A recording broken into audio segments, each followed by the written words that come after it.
Welcome students. आज का video है क्लास 12 साइंस मैथमेटिक्स सेमेस्टर 3 का जो सजेशन है उस वीडियो का सेकंड पार्ट।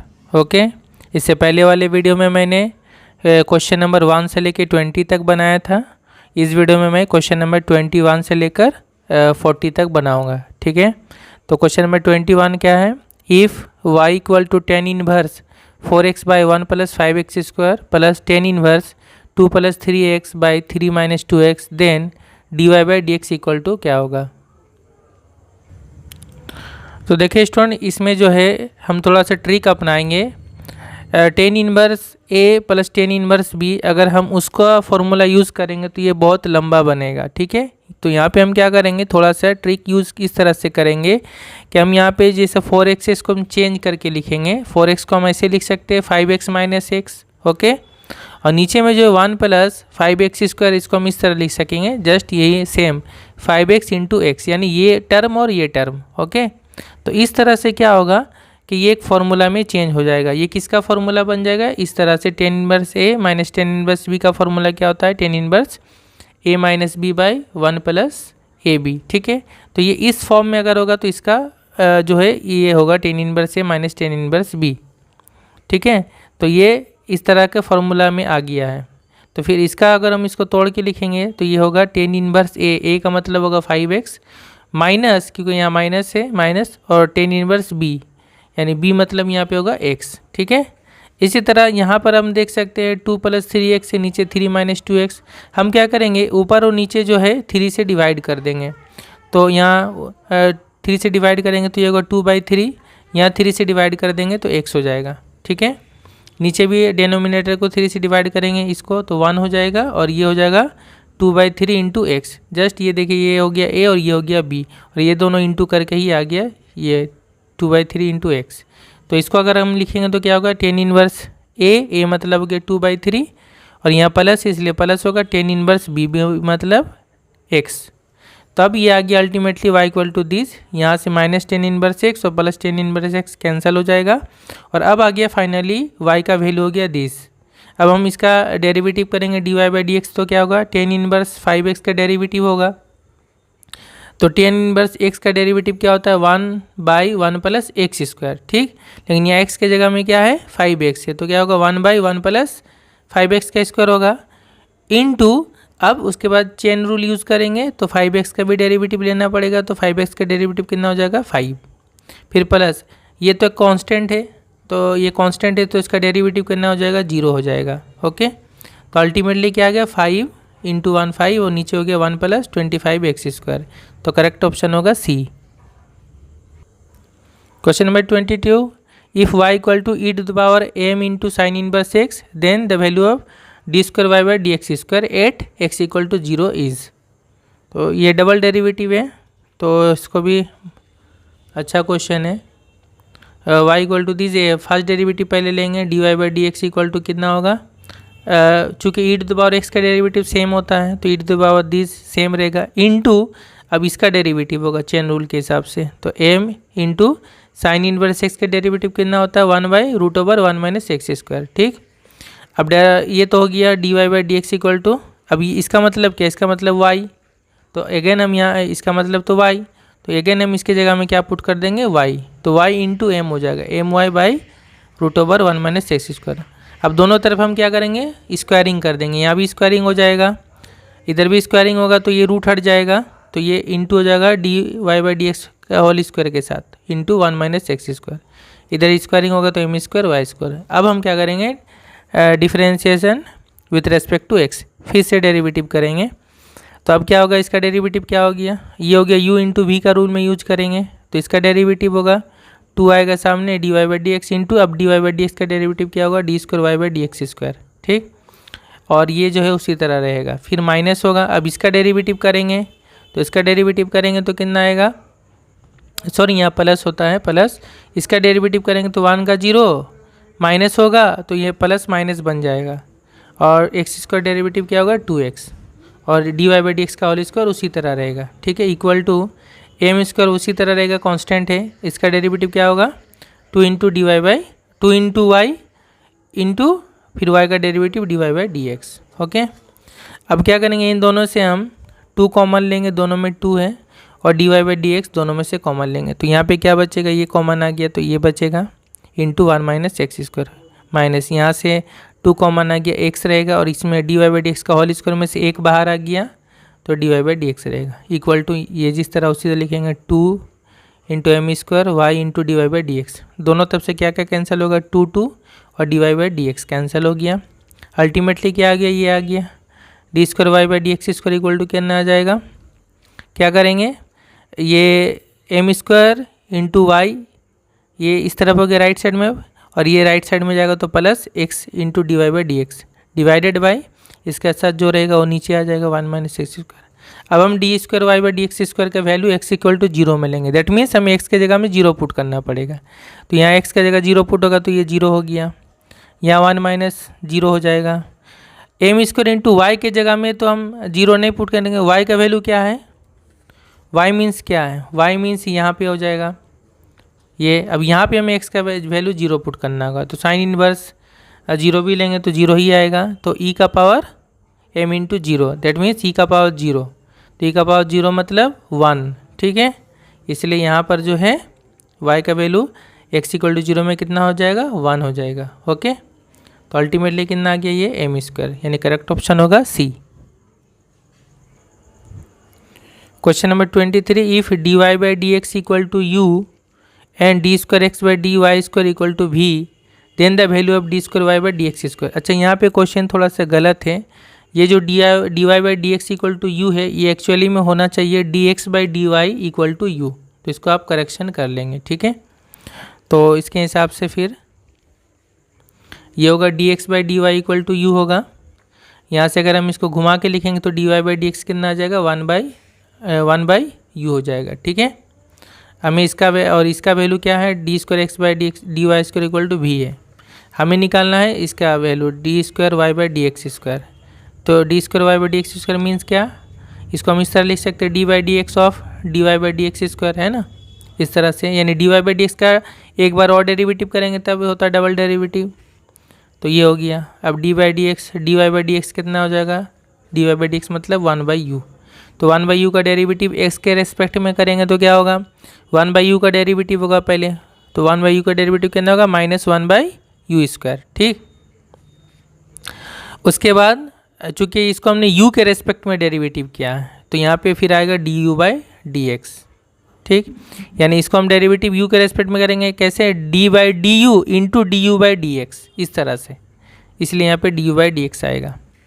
अब ये लिखेंगे उसी तरह से, du/dx को चेंज करके ऐसे लिखेंगे du/dy × dy/dx, तब dy/dy समझिए कैंसिल होगा। हालांकि इसको कैंसिल नहीं बोलते हैं, इसको हम ऑपरेटर को थोड़ा से चेंज करके लिखते हैं। फिर -1/u², फिर dy/du कितना हो जाएगा, du/dy कितना होगा, 1/u होगा। ये कहाँ से मिल रहा है हमें, यहाँ से, सॉरी dy/dx मतलब होगा 1/u, यहाँ से dy/dx इक्वल टू 1/u, तो ये वैल्यू आ गया 1/u, और du/dy उसी तरह रहेगा। अब ये बन गया -1/u³। अब du/dy को हम इस तरह चेंज करके लिखेंगे d/dy इंटू, अब u मतलब इस तरह से लिखेंगे du/dy, ठीक है, du/dy, सॉरी यहाँ पे एक्चुअली में ये हमने लिखा d/du d/dy और u को हमने लिखा है dx/dy, ओके, ये x है एक्चुअली में, d/dy उसी तरह हमने लिखा और u को हमने लिखा dx/dy। अब ये हम मल्टीप्लाई ये करेंगे तो कितना हो गया, d² x/dy² हो जाएगा, ठीक है। तो d² x/dy² मतलब क्या है, v है, इसका मतलब v, तो यहाँ पे ये हो जाएगा v, तो -1/u³ इंटू v, यानी -v/u³, करेक्ट ऑप्शन होगा C। क्वेश्चन 24 है, the surface area of A spherical bubble is increasing at the rate of 2 square centimetre पर सेकेंड। यानी एक स्फेरिकल बबल है, एक बुलबुला है, ठीक है, और उसका जो सरफेस एरिया है वो किस रेट से इंक्रीज कर रहा है, 2 स्क्वायर सेंटीमीटर पर सेकेंड के हिसाब से, okay. Then the rate at which the volume of the bubble is increasing at the instant when its radius is 6 centimetre is. तो उसका वॉल्यूम जो है वो किस रेट से इंक्रीज करेगा जबकि उसका रेडियस 6 सेंटीमीटर हो। तो देखिए हमें तो पता है रेट मतलब क्या होता है, डेरिवेटिव हो जाता है, ठीक है। तो ये हो गया मान लीजिए सरफेस एरिया। तो सरफेस एरिया का जो रेट है, तो सरफेस एरिया का रेट मतलब dA/dt, यानी टाइम के रेस्पेक्ट में उसका डेरिवेटिव, ये हो जाता है रेट। तो ये रेट कितना गिवन है, 2 स्क्वायर सेंटीमीटर पर सेकेंड। तो यहाँ से हम इस तरह लिख सकते हैं d/dt ऑफ एरिया के स्फीयर का कितना होता है, सरफेस एरिया का फॉर्मूला 4πr², ठीक है, इक्वल टू 2। डेरिवेटिव कर देंगे कितना आ जाएगा, तो 4π, इसका डेरिवेटिव किसके रेस्पेक्ट में करना पड़ेगा, r के रेस्पेक्ट में, जबकि यहाँ पे क्या है t के रेस्पेक्ट में। तो हम इसको चेंज करेंगे d/dr इंटू dr/dt। तो d/dr जब होगा तो इसका डेरिवेटिव हो जाएगा और यहाँ हो जाएगा साथ में dr/dt। तो ये हो जाएगा 4π और r², 4π तो कांस्टेंट है, बाहर आ जाएगा, r² का डेरिवेटिव 2r। तो यहाँ और इधर भी 2 कैंसिल हो गया, तो कितना आ गया dr/dt इक्वल टू, इधर 1 हो गया तो 1/4πr। ओके, अब वॉल्यूम का डेरिवेटिव हमें निकालना पड़ेगा, यानी dv/dt कब निकालना पड़ेगा, जब रेडियस का वैल्यू कितना है 6। तो d/dt वॉल्यूम का फॉर्मूला क्या होता है, 4/3πr³। यहाँ भी सेम उसी तरह करेंगे, d/dr इंटू dr/dt, तो dr/dt रहेगा। इसका डेरिवेटिव क्या होगा, 4/3π इंटू r³ का डेरिवेटिव 3r², ठीक। यहाँ पे क्या क्या कैंसिल होगा देखिए, और dr/dt का वैल्यू आ गया 1/4πr। तो ये 3 कैंसिल हो गया, 4π कैंसिल, r कैंसिल हो गया, तो इक्वल टू कितना आ गया, r आ गया, ठीक। यानी जो ये जो वॉल्यूम का रेट है, वॉल्यूम का रेट कितना आ रहा, r आ रहा है।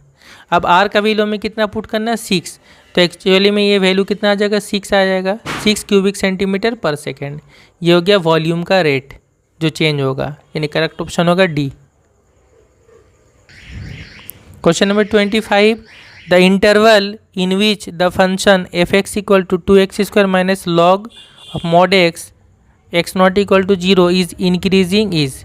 कहा जा रहा है कौन सा इंटरवल में ये फंक्शन जो इंक्रीजिंग फंक्शन होगा। तो हमें पता है इंक्रीजिंग फंक्शन निकालना है, अगर हमें यानी इंटरवल निकालना है तो इसका हमें क्या दिखाना पड़ता है, इसका जो फर्स्ट डेरिवेटिव है यानी f(x) वो ग्रेटर इक्वल टू 0 दिखाना पड़ता है। ओके, तो हम पहले इसका फर्स्ट डेरिवेटिव लेंगे। तो फर्स्ट f(x) ये दिया हुआ है, तो f' यानी इसका डेरिवेटिव f' कितना हो जाएगा, 2x² का डेरिवेटिव होगा कितना, 2 सामने आ जाएगा, 2 इंटू 2 4 इंटू x हो जाएगा, माइनस log mod x का डेरिवेटिव कितना होगा, mod x that means it is positive है ना, mod वैल्यू में से पॉजिटिव होता है, तो log x बोले या log ऑफ mod x बोले बात एक ही होगा। यहाँ पे पॉजिटिव वैल्यू हमेशा आएगा, तो इसका डेरिवेटिव कितना हो जाएगा 1/x। ओके, तो इसको अगर हम लिखेंगे तो एलसीएम लेके 4x² माइनस 1/x होगा इक्वल टू, इसको अगर हम 2x का होल स्क्वायर माइनस 1 का होल स्क्वायर लिखेंगे तो a² माइनस b² का फॉर्मूला में आएगा a plus B into a minus B by X, ठीक है। तो f(x) is increasing if f' greater equal to 0, that means ये वाला पूरा पार्ट जो है ग्रेटर इक्वल टू 0 होगा। ओके, और अच्छा अभी इसका हम अलग अलग कंडीशन लेंगे, 2 कंडीशन लेंगे इसमें, इस तरह से भी लिख सकते हैं, इस तरह से भी लिख सकते हैं। एक कंडीशन क्या लेंगे, देखिए नीचे में x है, x एक बार हम लेंगे पॉजिटिव और x एक मरतबा हम लेंगे नेगेटिव, दोनों पॉसिबल हो सकता है क्योंकि x नॉट इक्वल टू 0 है, यानी x पॉजिटिव भी हो सकता है और नेगेटिव भी हो सकता है। तो यहाँ पे पहला केस हम लेंगे व्हेन x ग्रेटर देन 0, मतलब x पॉजिटिव लेंगे। तो जब x पॉजिटिव होगा तो f' ग्रेटर देन 0 कब होगा, if 2x minus 1 greater than 0, क्योंकि 2x प्लस 1 वो तो पॉजिटिव होगा ही होगा। ये जो हमारा गिवन है x जब पॉजिटिव होगा, नीचे वाला पॉजिटिव होगा, ये जब पॉजिटिव होगा तो 2x प्लस 1 तो पॉजिटिव होगा ही, क्यों, x अगर पॉजिटिव है उसमें 2 इंटू हो रहा है, उसके साथ प्लस 1 ऐड कर रहे हैं, तो ये तो हमेशा पॉजिटिव होगा, ये भी पॉजिटिव है। तो हमें अल्टीमेटली f' ये पूरा पॉजिटिव कब होगा, जब ये वाला पार्ट पॉजिटिव होगा, ये दोनों तो पॉजिटिव है ही है, ये पार्ट भी पॉजिटिव होगा, तब होगा f' ग्रेटर देन 0 यानी पॉजिटिव। तो ये पॉजिटिव और ये पॉजिटिव होगा, तो यहाँ से x का वैल्यू क्या जा रहा है, x 1 इधर आएगा और 2 नीचे आएगा, तो x ग्रेटर देन 1/2। तो ये एक कंडीशन हो गया। दूसरा कंडीशन ये है कि व्हेन x लेस देन 0, मतलब x नेगेटिव है। तो x जब नेगेटिव होगा यानी ये वाला पार्ट नेगेटिव है, नीचे वाला पार्ट ये नेगेटिव हो जाएगा, और अल्टीमेटली हमें ये पूरा जो है ये पूरा पॉजिटिव चाहिए। तो ये नेगेटिव है तो ऊपर वाला भी नेगेटिव अगर होगा तब जा कर के नेगेटिव नेगेटिव ये माइनस माइनस कैंसिल होगा तो ये पूरा पॉजिटिव बनेगा। ठीक, तो x जब लेस देन 0 हो तो ये part F dash x greater than 0 होगा इफ़ ये ऊपर वाला पार्ट यानी 4x² - 1 क्या होगा, लेस देन 0 होगा, यानी नेगेटिव होगा तब। अब यहाँ से x² क्या होगा, लेस देन 1/4। यहाँ से अगर हम स्क्वायरिंग हटाएंगे, रूट चढ़ाएंगे, तो याद रखना है कि यहाँ पे मॉड वैल्यू आएगा। ठीक है, मॉड x लेस देन 1/2 होगा। और यहाँ से अगर हम लिखेंगे, अगर हम ये मॉड वाला पार्ट ना लिखे तो इसको हम ऐसे भी लिख सकते हैं direct, x greater than -1/2 less than 1/2। ठीक है, ये मॉड का प्रॉपर्टी में से है। तो यहाँ से क्या होगी x का वैल्यू, यहाँ से एक चीज़ देखें, x ग्रेटर देन -1/2। ठीक है, यानी x जो है -1/2 से बड़ा, लेकिन यहाँ साथ साथ क्या है, x 0 से छोटा भी है। तो 1/2 से छोटा, लेकिन यहाँ कंडीशन में x 0 से छोटा होना चाहिए, तो अल्टीमेटली x 0 से ही छोटा होना होगा। ठीक, क्योंकि ये कंडीशन भी सेटिस्फाई करना चाहिए। तो 0 से छोटा होने का मतलब 1/2 से तो छोटा होगा ही होगा। ठीक है, तो ये हम कंडीशन लेंगे। तो ये दोनों कंडीशन अगर हम मिलाते हैं तो ऑप्शन सी सही बनेगा, जहाँ पे है x ग्रेटर देन 1/2 होने से भी वो इंक्रीजिंग होगा, या फिर x 0 से छोटा और -1/2 से बड़ा होने से भी इंक्रीजिंग होगा। तो करेक्ट ऑप्शन होगा सी। नेक्स्ट है question number 26, the function f(x) equal to 2x³ - 3x² - 36x + 7 is strictly increasing in this interval and strictly decreasing in this interval -2, infinity. और strictly decreasing and strictly increasing, that means हमें strictly increasing और strictly decreasing दोनों हमें interval check करना है कौन सा होगा। तो देखिए यहाँ पे पहले तो हम क्या करेंगे, फर्स्ट डेरिवेटिव लेंगे इसका। तो इसका फर्स्ट डेरिवेटिव क्या हो जाएगा, एफ डैश एक्स का, 3 इधर आ जाएगा, 3 दूना 6, 6x² हो जाएगा, ये 2 सामने आ जाएगा, 2 3 6 x हो जाएगा, माइनस इसका डेरिवेटिव 36 और 7 का डेरिवेटिव 0। यहाँ से 6 कॉमन ले लेंगे तो ये आ गया, इसको मिडिल टर्म में तोड़ देंगे तो x - 3 × x + 2 होगा। अब हमें क्या चाहिए, अगर स्ट्रिक्टली इंक्रीजिंग हमें दिखाना है तो हमें क्या चाहिए, F dash x greater than 0। That means if F dash x कितना आ गया, ये ग्रेटर देन 0।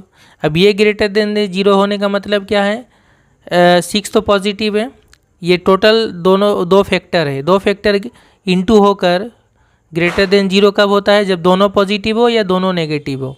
क्योंकि दोनों पॉजिटिव होगा तो पॉजिटिव इंटू पॉजिटिव पॉजिटिव ही होगा। तो ये पॉजिटिव लेंगे तो क्या होगा, ये ग्रेटर देन 0 लेना पड़ेगा, यानी x - 3 ग्रेटर देन 0।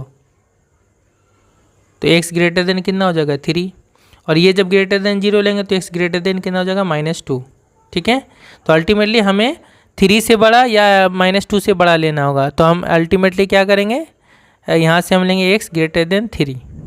ठीक है, यानी -2 से बड़ा होना और 3 से बड़ा दोनों एक साथ होना, मतलब कि 3 से बड़ा लेना पड़ेगा। 3 से जो बड़ा होगा वो -2 से भी बड़ा हो ही जाएगा। ओके, और उसके बाद है इफ़ ये दोनों नेगेटिव अगर होता है, तो दोनों नेगेटिव अगर हम लेते हैं तो x लेस देन 3 होगा और x लेस देन -2 होगा। तो 3 से भी छोटा और -2 से भी छोटा, तो हम ये वाला पार्ट लेंगे, यानी -2 से छोटा। ठीक है, तो ये 2 कंडीशन होगा इंक्रीजिंग होने के लिए। तो इंक्रीजिंग होगा if x greater than 3 and less than -2, ये दोनों होता है इंक्रीजिंग के लिए। अच्छा, अब डिक्रीजिंग के लिए क्या है, F dash x less than 0 होना चाहिए। दैट मीन्स डिक्रीजिंग के लिए हम क्या करेंगे, ये दोनों का इंटू नेगेटिव होना चाहिए। दैट मीन्स या तो ये पॉजिटिव ये नेगेटिव, या ये नेगेटिव या ये पॉजिटिव ये नेगेटिव, ऐसा होना चाहिए। तो हम एक काम करते हैं, पहला वाला लेंगे नेगेटिव और दूसरा वाला लेंगे पॉजिटिव। ठीक है, तो एक पॉजिटिव एक नेगेटिव होगा, यानी प्लस और माइनस, तो अल्टीमेटली माइनस होगा, यानी नेगेटिव होगा, तो ग्रेटर लेस देन क्या हो जाएगा, 0 हो जाएगा। तो यहाँ से x लेस देन 3 आया और यहाँ से x ग्रेटर देन -2 आया। दैट मीन्स x जो होगा -2 से बड़ा और 3 से छोटा, एक साथ लिखेंगे तो डिक्रीजिंग कब होगा, जब -2 से 3 का इंटरवल बनेगा। तो यही है इसका सही ऑप्शन होगा डी, स्ट्रिक्टली डिक्रीजिंग इन -2, 3। और इंक्रीजिंग कब होगा, इंक्रीजिंग होगा अगर 3 से बड़ा हो या -2 से छोटा हो। तो 3 से बड़ा या -2 से छोटा ऐसा यहाँ पे कुछ है ही नहीं। स्ट्रिक्टली इंक्रीजिंग कब होगा? स्ट्रिक्टली इंक्रीजिंग का यहाँ पर ये जो कंडीशन दिया है ये नहीं हो रहा बल्कि दूसरा होगा। ठीक है, इसमें ये है -2 से छोटा होगा लेकिन 3 से बड़ा भी कंडीशन में ऐड है, तो इसमें से स्ट्रिक्टली इंक्रीजिंग वाला यहाँ पे नहीं हो रहा है। ठीक है, तो ये करेक्ट ऑप्शन होगा डी। नेक्स्ट है question number 27। The point on the curve xy² = 1 that is nearest to the origin is. कहा जा रहा है ये जो कर्व है इस कर्व पर कौन सा पॉइंट है जो ओरिजिन से सबसे करीब होगा। ओरिजिन यानी 0,0। तो ये मान लीजिए ओरिजिन हो गया 0,0, ये हो गया मान लीजिए कर्व x² = xy² = 1। इस कर्व पे हमको एक पॉइंट ले लेते हैं x, y। तो ये पॉइंट जो है कोई सा भी एक पॉइंट है, ये यहाँ से ये ओरिजिन का हम डिस्टेंस लेंगे, यानी जो पॉइंट x, y का 0,0 से डिस्टेंस क्या होता है, तो डिस्टेंस फार्मूला यूज करेंगे। डिस्टेंस फार्मूला ये पहले हम लिख लेंगे, let x, y be any point on the curve xy² = 1।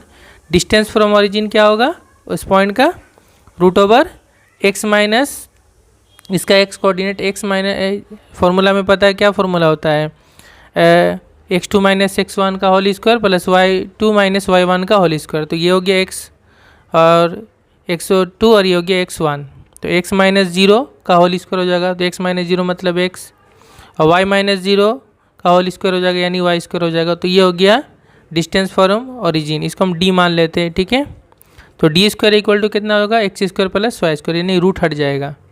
अब जो है यहाँ पे हम क्या करेंगे, d will be minimum if d² is minimum, यानी जो डिस्टेंस है वो डिस्टेंस मिनिमम कब होगा, अगर d² मिनिमम होगा। ठीक है, यानी हमें तो सिर्फ d का वैल्यू निकालना था, d मिनिमम दिखाना पड़ेगा कि डिस्टेंस मिनिमम, लेकिन हम d² इसलिए कर ले रहे हैं ताकि ये रूट वाला पार्ट ना रहे।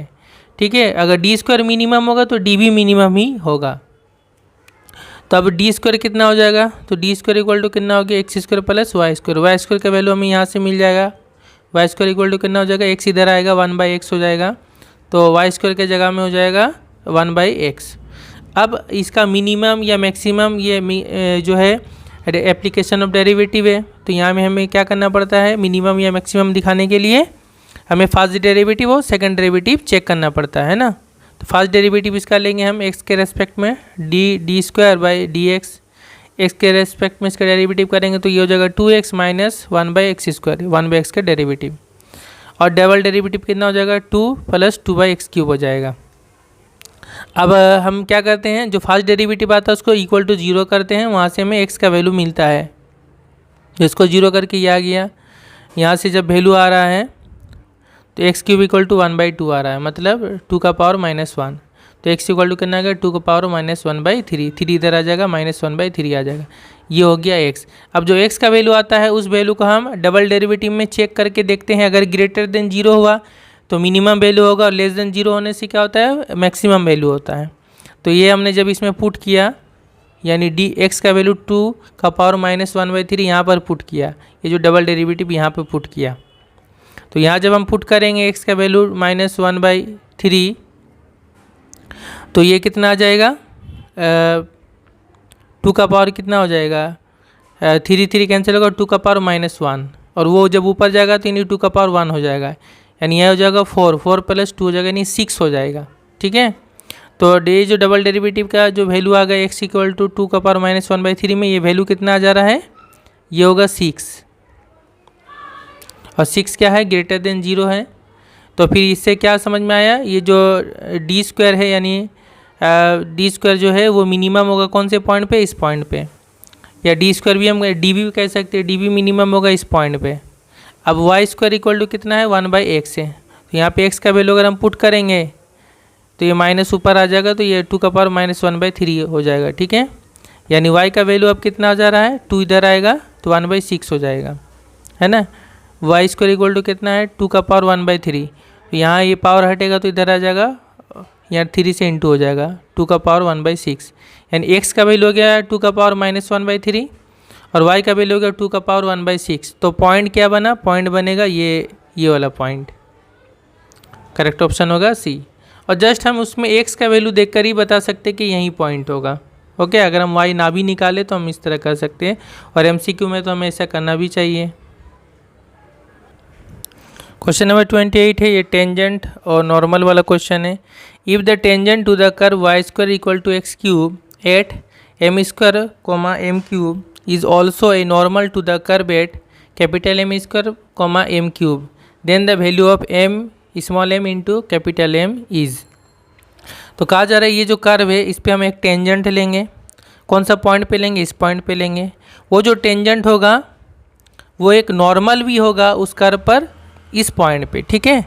तो यहाँ से हमें क्या करना पड़ेगा, जो टेंजेंट और नॉर्मल भी दोनों ही वो है अगर, तो फिर जो है उसका जो लाइन टेंजेंट है वो लाइन नॉर्मल भी है। दैट मीन्स उन लोगों का जो स्लोप होगा वो दोनों स्लोप क्या होगा? सेम होगा। ये होगा इसका मेन कंडीशन। तो ये हो गया पहले कर्व। डेरिवेटिव करेंगे, ये आएगा dy by D x equal to 3x² by 2y। अब हम जो है टेंजेंट का फॉर्मूला या टेंजेंट का स्लोप कितना होगा? ये dy बाई डी एक्स ही होगा। कौन सा पॉइंट पे लेना होगा? M square comma M cube small. तो ये वैल्यू जब यहाँ पुट करेंगे तो 3 इंटू एक्स के जगह में क्या होगा? एम स्क्वायर का स्क्वायर बाई 2 इंटू वाई के जगह में क्या होगा? M cube. तो ये वैल्यू कितना आ गया? 3m/2। तो ये किसका स्लोप है? ये हो गया टेंजेंट का स्लोप। अब नॉर्मल का स्लोप इस पॉइंट पे लेंगे, capital M square comma M cube. तो नॉर्मल का स्लोप क्या होता है? टेंजेंट का स्लोप जो होगा -1/dy बाई डी एक्स होता है ना। अगर इसका टेंजेंट का dy बाई डी एक्स होता है तो नॉर्मल का स्लोप क्या होता है? -1/dy बाई डी एक्स होता है। और ये कौन सा पॉइंट पे लेंगे? इस पॉइंट पे।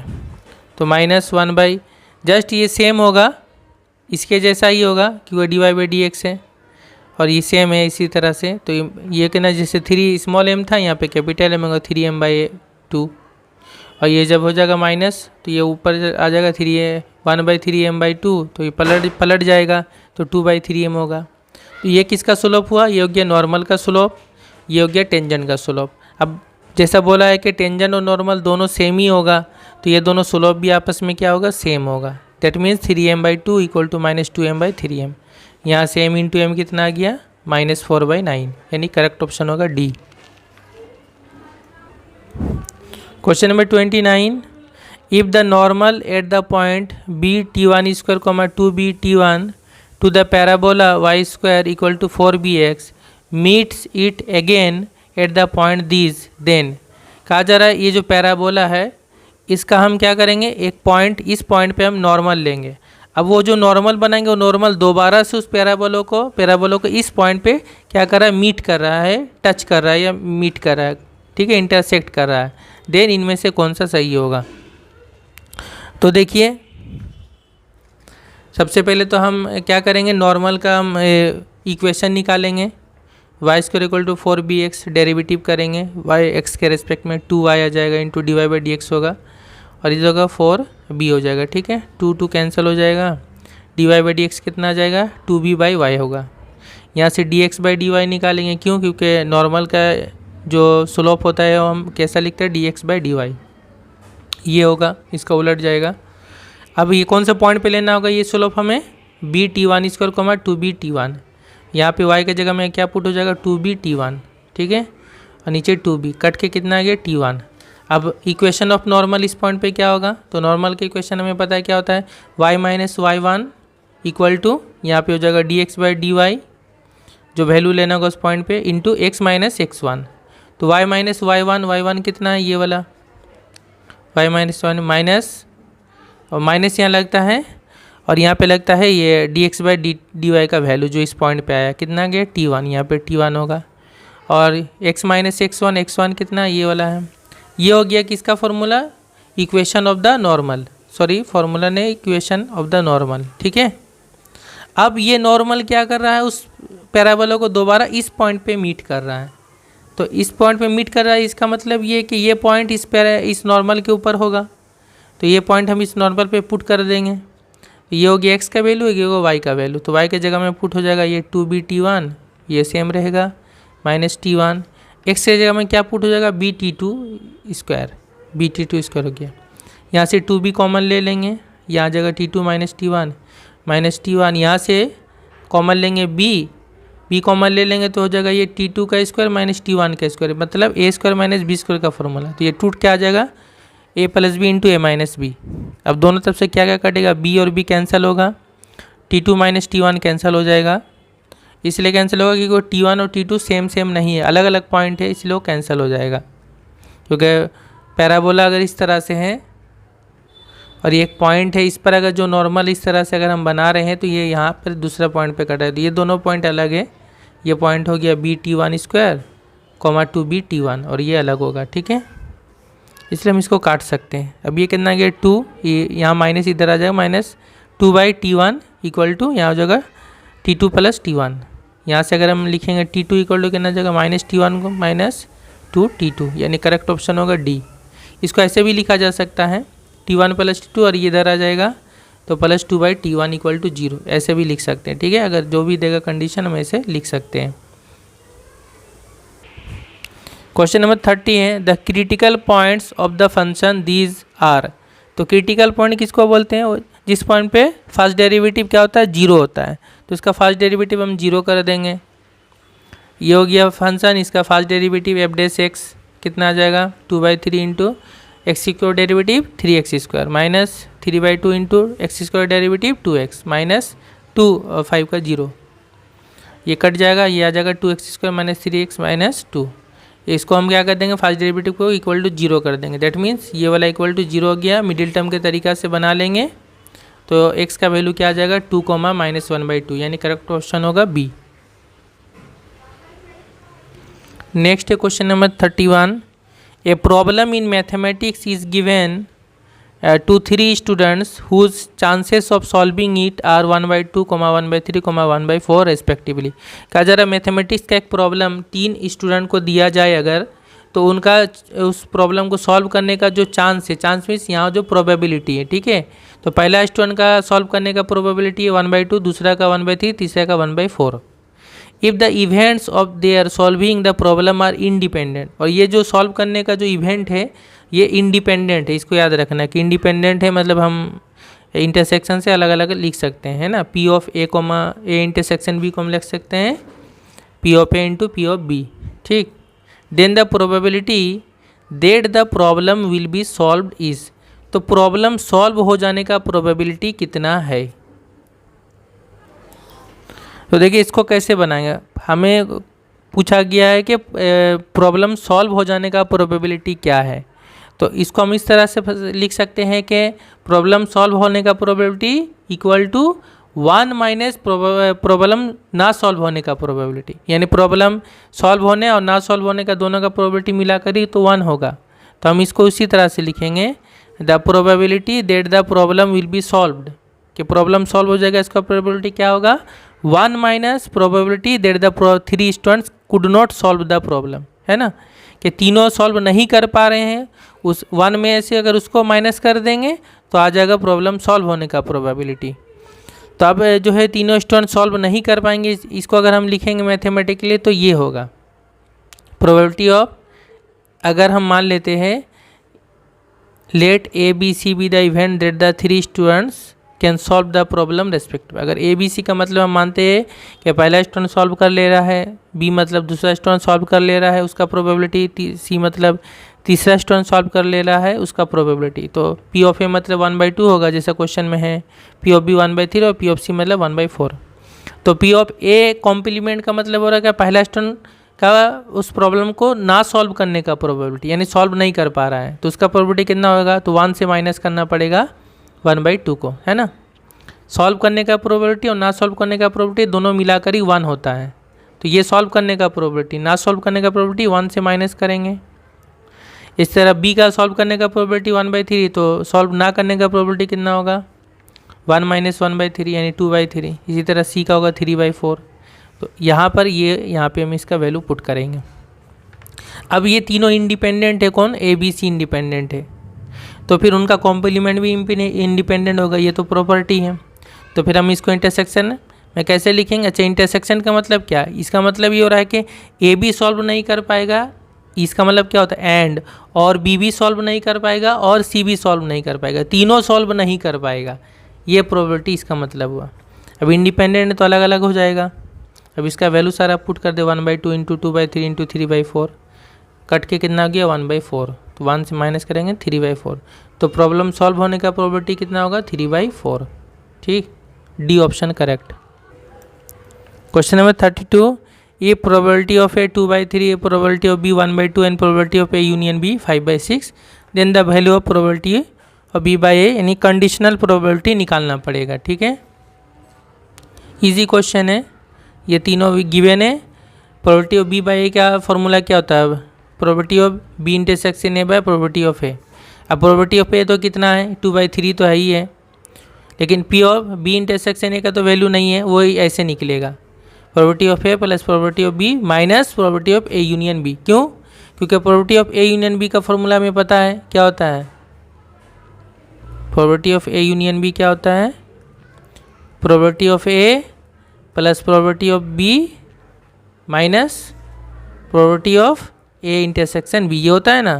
तो इसको इधर लेकर आ गए, इसको इधर कर दिए, तो सेम ये फॉर्मूला आ जाएगा किसका, probability of B intersection A या ए इंटरसेक्शन बी का, ये फॉर्मूला। अब सारा वैल्यू पुट कर दे, इसका वैल्यू 2/3, इसका वैल्यू 1/2 माइनस 5/6 इसका वैल्यू है, नीचे पी ऑफ है यानी 2/3, तो सारा वैल्यू पुट कर देंगे, एलसीएम वगैरह लेकर के आ जाएगा 1/2, यानी करेक्ट ऑप्शन ए होगा। ओके, अगला क्वेश्चन है 33, ए रैंडम वेरिएबल एक्स है, has the following probability function, ये उसका प्रोबेबिलिटी फंक्शन है, ये उसका सारा वैल्यू है रैंडम वेरिएबल का, ये उसका प्रोबेबिलिटी है। Then the value of probability such that X greater equal to 2 is, तो एक्स ग्रेटर इक्वल टू 2 होने का प्रोबेबिलिटी कितना होगा। इजी क्वेश्चन है। Probability X greater equal to 2 का मतलब क्या, एक्स का वैल्यू 2 होगा और 2 से ज़्यादा होगा, तो एक बार लेंगे probability of X equal to 2 plus 2 से बड़ा क्या वैल्यू 3 है, और एक होगा प्रोबेबिलिटी एक्स इक्वल टू 3। अब इनका प्रोबेबिलिटी लिखना पड़ेगा, तो probability of X equal to 2 का वैल्यू प्रोबेबिलिटी कितना है, यानी जब 2 होगा तो उसका प्रोबेबिलिटी कितना है, ये हो गया probability 0.3 plus probability X equal to 3 का कितना है 3, जब एक्स का वैल्यू 3 होगा तो प्रोबेबिलिटी कितना होगा 3 के, तो ये होगा 3 के। अब हमें के का वैल्यू निकालना होगा, के का वैल्यू कैसे आएगा, ये जितना प्रोबेबिलिटी होता है इस सब को ऐड करके 1 होता है, ये सभी को ऐड करके कितना हो जाएगा 1। यहाँ से जो के का वैल्यू आएगा वो के का वैल्यू आ रहा है 0.4/6, ठीक है 0.4/6, यहाँ से आप कैलकुलेट कर लेंगे, तो यहाँ पर वैल्यू पुट करेंगे के का, तो 0.4/6 होगा, 3 से काटेंगे 6 को 2 से इसको काटेंगे 0.4 को 0.2, तो 0.3 प्लस 0.2 कितना आ गया 0.5, ये करेक्ट ऑप्शन होगा बी। लेकिन इसमें आंसर जो दिया है वो लिखा है सी, जगह सी नहीं होगा, वो गलत है, 0.5 होगा, यानी बी करेक्ट ऑप्शन होगा। ओके, क्वेश्चन 34 है, among the examinees in an examination 25%, 30% and 45% failed in statistics, in mathematics and in at least one of statistics and mathematics. तो 25% जो है वो किस में फेल हुए हैं, स्टैटिस्टिक्स में, 30% किस में फेल हुए हैं, मैथमेटिक्स में, और ये जो 45% है इसके बारे में यहाँ लिखा है at least one of statistics and mathematics, यानी कम से कम किसी एक में फेल हुआ है, यानी इसका मतलब ये होगा कि या तो स्टैटिस्टिक्स में फेल हुआ है या फिर मैथमेटिक्स में फेल हुआ, किसी एक में कम से कम ज़रूर फेल किया है। तो इसको अगर हम इसमें लिखेंगे, मैथमेटिकली लिखेंगे, तो इसका क्या मतलब निकलेगा, इसका मतलब होगा या तो स्टैटिस्टिक्स में या तो मैथमेटिक्स में, मतलब बीच में ये क्या होगा, बीच में होगा यूनियन। ठीक है, इसको समझना पड़ेगा, इंग्लिश से मैथमेटिक्स में लिखने के लिए समझना पड़ेगा कि ये क्या बोल रहा है, at least one of statistics and mathematics, यानी स्टैटिस्टिक्स और मैथमेटिक्स में से कम किसी एक में फेल किया है। ठीक है, an examinee is selected at random, कोई एक एग्जामिनी को सिलेक्ट किया गया randomly, the probability that he passed in statistics, तो इसका प्रोबेबिलिटी हमें निकालना है कि वो स्टैटिस्टिक्स में पास हो गया हो, if it is non that he failed in mathematics, जबकि ये दिया हुआ है कि वो मैथमेटिक्स में फेल है। तो मैथमेटिक्स में ऐसा स्टोन हमें ऐसा में प्रोबेबिलिटी निकालना है कि कोई एक बच्चा का कि जो मैथमेटिक्स में फेल है लेकिन स्टैटिस्टिक्स में पास होने का प्रोबेबिलिटी कितना होगा। तो ये कंडीशनल प्रोबेबिलिटी है कि अगर हम मान लेते हैं एस मतलब हो रहा है फेल्ड इन स्टैटिस्टिक्स, ठीक, एस स्टैटिस्टिक्स होता है, एम मतलब मान लेते हैं फेल्ड इन मैथमेटिक्स, और ए मतलब मान लेते हैं पास इन स्टेटिस्टिक्स। ठीक है, तो पी ऑफ एस कितना होगा, यानी स्टेटिस्टिक्स में फेल होने का प्रोबेबिलिटी 25% यानी 0.25, मैथ में फेल होने का प्रोबेबिलिटी है 30% यानी 0.30, और at least one of statistics and mathematics तो यूनियन हो जाएगा, तो P of S union M, ये एस यू एम सम नहीं है, ये यूनियन है। ठीक है, इक्वल टू होगा 45% यानी 0.45। हमें क्या निकालने बोला है, हमें निकालना पड़ेगा ये कि स्टेटिस्टिक्स में पास हुआ उसको हमने इवेंट माना ए, यानी ए ऑब्लिक एम, एम मतलब मैथ में फेल हो, यानी मैथ में फेल हुआ दिया हुआ है, हमें निकालना होगा कि स्टेटिस्टिक्स में पास होने का प्रोबेबिलिटी। अब अगर हम इसको फॉर्मूला में लगाएंगे तो फॉर्मूला अगर इसका बनाएंगे तो किस तरह बनेगा फॉर्मूला, इसका फॉर्मूला इस टाइप से बनेगा, ऊपर में होगा P of A intersection M by नीचे ऑफ पी ऑफ एम बनेगा, ये बनेगा। तो अब इसका क्या मतलब, इसका मतलब हो रहा है कि स्टेटिस्टिक्स में पास और मैथ में फेल, स्टेटिस्टिक्स में पास और मैथ में फेल, तो ये हमारे लिए निकालना जो है यहाँ से प्रॉब्लम होगा, हमें इसको थोड़ा सा चेंज करके लिखना होगा इस तरह से, यानी स्टेटिस्टिक्स में पास जबकि क्या दिया हुआ है मैथमेटिक्स में फेल, उसको हम ऐसे लिख सकते हैं 1 माइनस पी ऑफ स्टेटिस्टिक्स में भी फेल और मैथ में भी फेल, क्यों, सारा फेल वाला प्रोबेबिलिटी हमें दिया हुआ है, ऐसे हम लिख सकते हैं। यानी मैथ में तो फेल ऑलरेडी है ही है, अब अगर हम ये लिखते हैं कि स्टेटिस्टिक्स में पास होने का प्रोबेबिलिटी, तो फिर इस तरह लिखा जा सकता है 1 माइनस स्टेटिस्टिक्स में फेल होने का प्रोबेबिलिटी, है ना, क्योंकि पास और फेल दोनों मिला के तो 1 होगा, तो ए यानी पास होने का प्रोबेबिलिटी, हमने लिखा 1 माइनस पी एस यानी फेल होने का प्रोबेबिलिटी, जबकि एम तो पहले से ही गिवन है। तो अब इसको लिखने से क्या होगा फ़ायदा कि 1 माइनस इसको अब हम लिखेंगे तो कंडीशनल प्रोबेबिलिटी में क्या होगा, P of S intersection M by probability of M. तो इसका क्या मतलब होगा, इसका मतलब होगा स्टैटिस्टिक्स और मैथ दोनों में फेल होने का प्रोबेबिलिटी। ठीक है, इंटरसेक्शन, तो इसका अगर हम फॉर्मूला में तोड़ेंगे तो P of S plus P of M minus P of S union M होगा, जबकि सारा वैल्यू दिया हुआ है बाई प्रोबेबिलिटी ऑफ एम होगा, ये हो गया 0.25, ये हो गया 0.30, ये हो गया 0.45, और नीचे में पी ऑफ एम है 0.30, ये सभी को प्लस माइनस करके आ गया 0.10 बाई 0.30, यानी पॉइंट हटाएंगे तो 1/3 आ जाएगा, और ये 1 से माइनस करेंगे 2/3, यानी करेक्ट ऑप्शन होगा बी। ठीक है, क्वेश्चन 35 है, let R be a relation on the set of natural number N defined as N is related to M implies that N is a factor of M. अब assertion है कि R एक not an equivalence relation, और reason है R is not symmetric, इनमें से कौन सा करेक्ट होगा। तो रिलेशन बहुत ही इजी रिलेशन है कि एन और एम आपस में रिलेटेड कब होगा, जब एन जो होगा वो एम का फैक्टर होगा। हम तीनों चेक करेंगे, रिफ्लेक्सिव, सिमेट्रिक, ट्रांजिटिव। रिफ्लेक्सिव में क्या करना पड़ेगा, हमें एन और एम की जगह दोनों सेम लेना पड़ेगा। तो हम अगर एन और एन लेते हैं तो देखिए एन तो हमेशा एन का फैक्टर होगा, N is a factor of N है, कोई भी नंबर अपने आप का तो फैक्टर हमेशा होता है, यानी ये रिफ्लेक्सिव है। सिमेट्रिक में क्या दिखाना पड़ेगा कि अगर एन एम का फैक्टर है तो एम भी एन का फैक्टर है, यानी अगर एन एम को डिवाइड करता है, फैक्टर मतलब क्या है, ये इसका डिवाइड करेगा। अगर एन एम को डिवाइड करता है तो क्या एम भी एन को डिवाइड करेगा, ये हमेशा पॉसिबल नहीं है, ये सेम होने से होगा लेकिन ऐसे नहीं होगा। अगर 2 4 को डिवाइड करता है यानी 2 4 का फैक्टर है, तो क्या 4 भी 2 का फैक्टर है, नहीं है, 4 तो 2 को नहीं डिवाइड करेगा, तो ये सिमेट्रिक नहीं है।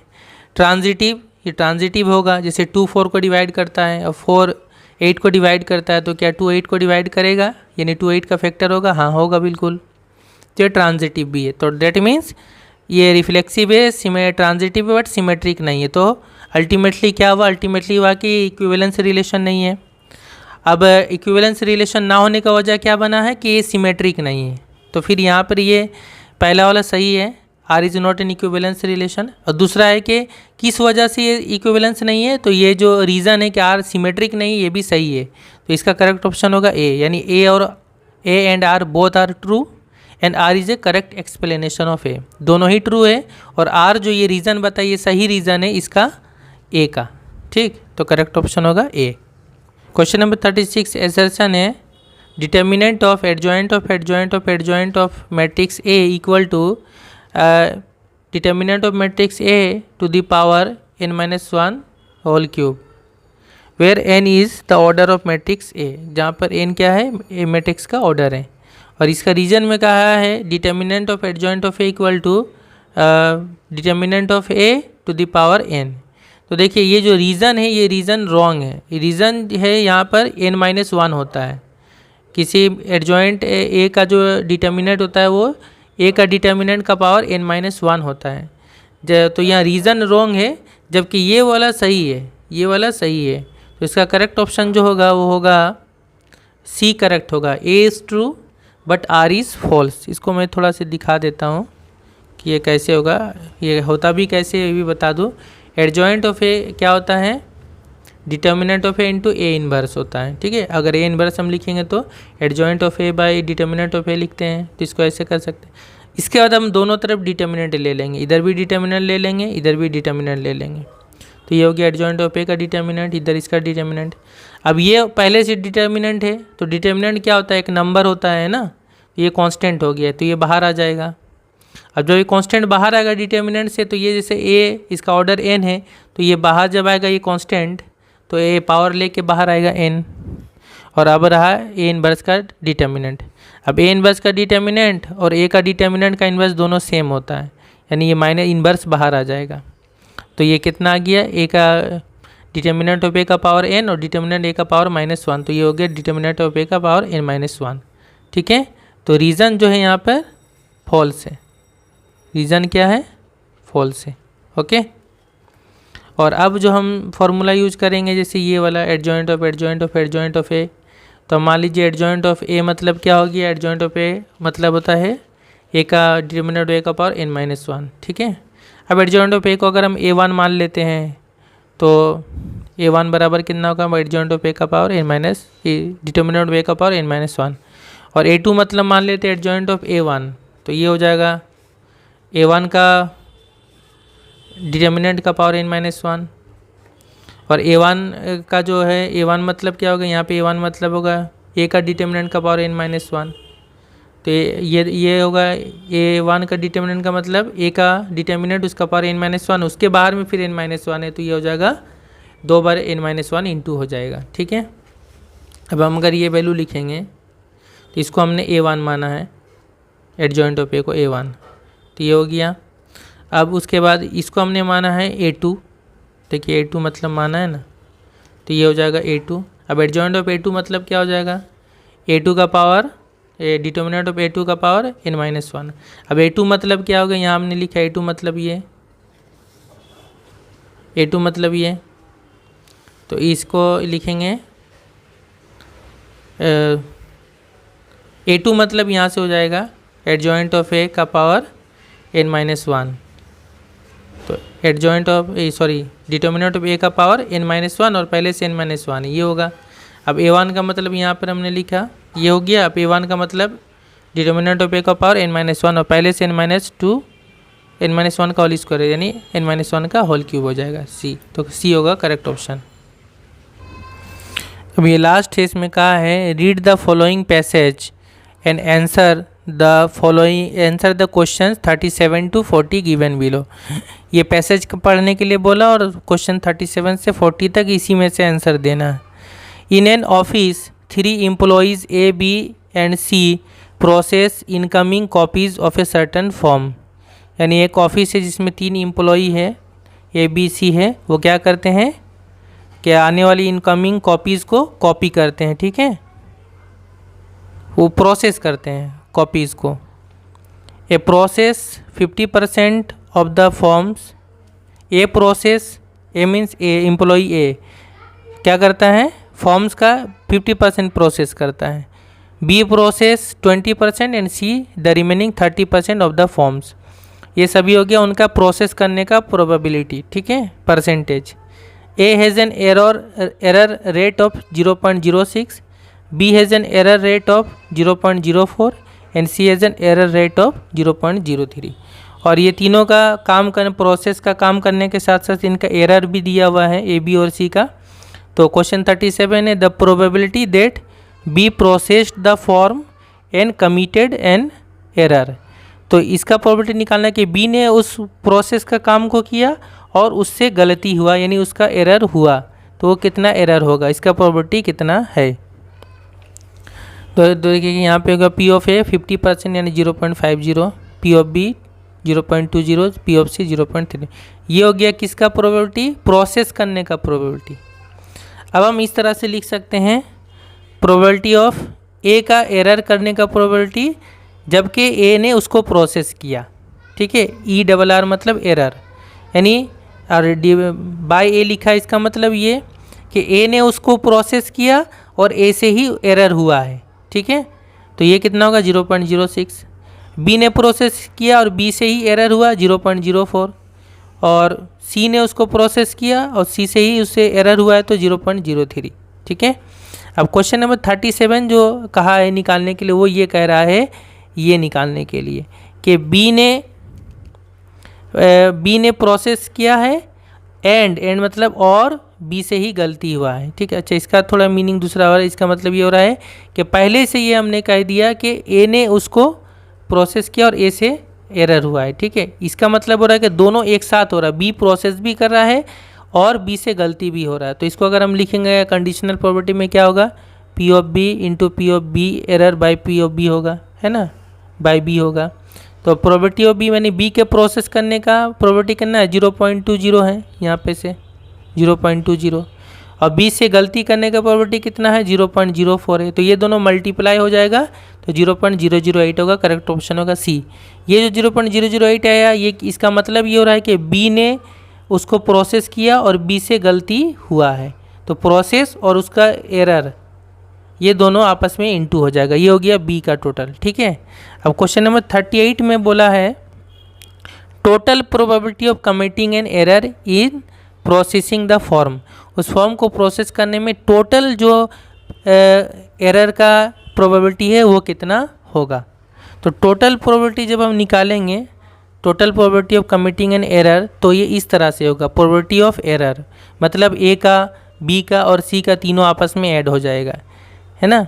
यानी प्रोसेस भी चल रहा है और साथ में गलती भी हुआ है, एरर भी हुआ है वो। तो ये होगा P of A into P of A error by A plus P of B into P of B error by B, probability of C into probability of C error by C. तो ये हो गया ए का process करने का और ये उसका एरर, प्लस ये बी का प्रोसेस का प्रोबेबिलिटी, उसका एरर, सी का एरर, ये सभी आपस में इंटू करके ऐड कर देंगे 0.047, यानी करेक्ट ऑप्शन होगा बी। अब क्वेश्चन नंबर 39 में बोला है the manager of the company wants to do a quality check. जो उस कंपनी का मैनेजर है उसको क्वालिटी चेक करना चाहता है। ड्यूरिंग इंस्पेक्शन, जब चेक करने के लिए आता है, ही सेलेक्ट्स ए फॉर्म, एक फॉर्म को सिलेक्ट करता है at random from the days output of processed form. एक दिन में जो भी फॉर्म निकला है कोई एक फॉर्म को सिलेक्ट करता है, ठीक है। If the form selected at random has an error, अब जो फॉर्म उसने सेलेक्ट किया उसमें कुछ एरर है, कुछ गलती है, the probability that the form is not processed bye A is, तो इसका प्रोबेबिलिटी निकालना है कि वो जो फॉर्म है जिसमें एरर है वो ए ने प्रोसेस नहीं किया है, इसका प्रोबेबिलिटी कितना होगा। तो ए ने उसको प्रोसेस नहीं किया तो इसका प्रोबेबिलिटी कैसे निकालेंगे, यानी उसको किसने प्रोसेस किया, या तो बी ने किया होगा या तो सी ने किया होगा, ठीक है। तो इसका अगर हम प्रोबेबिलिटी निकालेंगे तो ऐसे होगा प्रोबेबिलिटी ऑफ ए कॉम्प्लीमेंट, माने ए ने उसको प्रोसेस नहीं किया है जबकि क्या गिवन है कि उसमें एरर निकला है, ठीक है। तो इसका मतलब ये हो जाएगा कि टोटल एरर का निकालना, नीचे लिखेंगे probability of error total error, और ऊपर में जो होगा या तो बी ने किया है काम या तो सी ने किया है, दोनों आपस में ऐड हो जाएगा, ठीक है, क्योंकि बीच में यूनियन होगा या और होगा, ठीक है, यूनियन या और होगा, ठीक है। ए कॉम्प्लीमेंट जब हम करेंगे तो या तो बी का होगा या तो सी का होगा, और ये दोनों होगा प्रोसेस प्लस एरर दोनों आ जाएगा साथ में, तो ये हम लिखेंगे। अभी वैल्यू पुट करेंगे तो ये कितना आएगा 0.008 आ जाएगा, इसका वाला जो हमने निकाला था पहला 0.008 वो आ जाएगा, और सी का हम अलग कर लेंगे तो 0.009 आएगा, ये होगा सी का।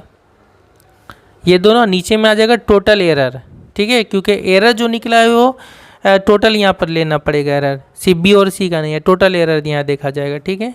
तो ये अल्टीमेटली आया 17/47, ठीक है, ए करेक्ट ऑप्शन होगा। लास्ट क्वेश्चन नंबर 40 है if E be the event of committing an error in processing the form E मान लेते हैं इवेंट है कि जिसमें एरर आता है उस फॉर्म को प्रोसेस करने में। And let E1, E2 and E3 be the events that A, B and C process the form. और E1, E2, E3 का मतलब कि A, B और C ने उस फॉर्म को प्रोसेस किया है। Then the value of this is, तो इसका वैल्यू क्या होगा, इसका वैल्यू कितना होगा, देखिए इसका वैल्यू होगा 1। इसका मतलब क्या हो गया, probability of EI by E, I from 1 to 3 का मतलब यहाँ आई का वैल्यू 1 लेना होगा, फिर 2 लेना होगा, फिर 3 लेना होगा और सबको ऐड करना होगा। यानी P ऑफ E1 बटा E plus P of E2 बटा E plus P of E3 बटा E, ये तीनों होगा। ठीक है, तो देखिए इसको जब हम तोड़ेंगे तो ऐसा होगा, इसको तोड़ेंगे तो ऐसा होगा, इसको तोड़ेंगे तो ऐसा होगा। तो LCM ले लेंगे तो P ऑफ E आएगा, ऊपर में ये तीनों आ जाएगा। ठीक है, इसका क्या मतलब है, इसका मतलब ही है ये वाला है। ठीक है, इसको जस्ट लिखने का तरीका अलग। इसका मतलब क्या, ई ने या E1 मतलब A ने प्रोसेस किया है एंड A से एरर हुआ है। इसका मतलब B ने प्रोसेस किया और B से एरर हुआ है। और इसका मतलब C ने प्रोसेस किया और C से एरर हुआ है। यानी ये जो ऊपर वाला है ना, टोटल वो एरर का प्रोबेबिलिटी है, टोटल एरर का probability, that means probability of E होगा, प्रोबेबिलिटी ऑफ E होगा। और नीचे भी प्रोबेबिलिटी ऑफ E, तो कैंसिल होकर कितना हो जाएगा 1, यानी करेक्ट ऑप्शन होगा D होगा। ओके, तो ये हमने कंप्लीट कर लिया 40 क्वेश्चंस।